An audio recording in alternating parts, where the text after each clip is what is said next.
And let's talk about some of my favorite New Year's ESL activities. So one of my favorite things is to talk about New Year's resolutions. So have students kind of decide what they want to do for the upcoming year and then come up with some strategies for how they can achieve that. You can do group discussions, a presentation, they can make a little video for homework.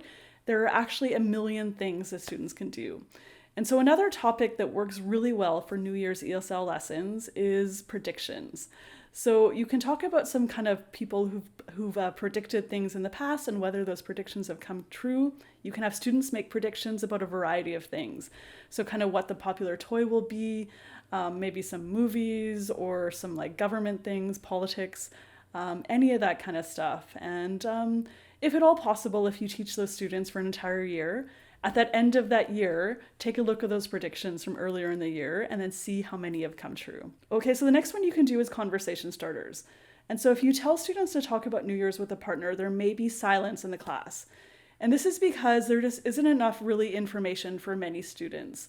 And so the better way is to give students a list of questions related to New Year's and that they could talk about with a partner or in a small group.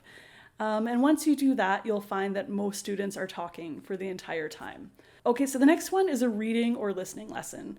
So it's very easy to write or find a passage where someone's talking about maybe their experience on New Year's Eve or with making a New Year's resolution. And then you can plan an entire lesson around that. So maybe set the context by asking students, like for example, if they've ever made a resolution. And then students can listen or read and then answer some very simple true-false questions related to it. And then they could listen or read a second time, and this time they could answer some more detailed comprehension questions.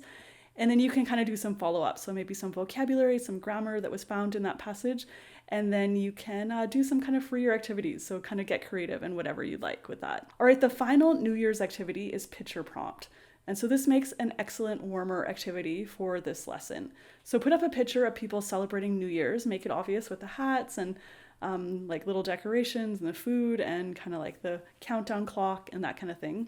And then have students just kind of shout out about what's happening in the picture or what they see in the picture.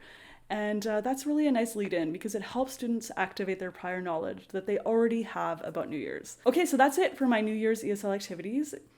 Please check out my book, 63 ESL Holiday Games and Activities. And yeah, please leave a comment and tell me your favorite thing to do for a New Year's ESL lesson. Okay, bye everybody.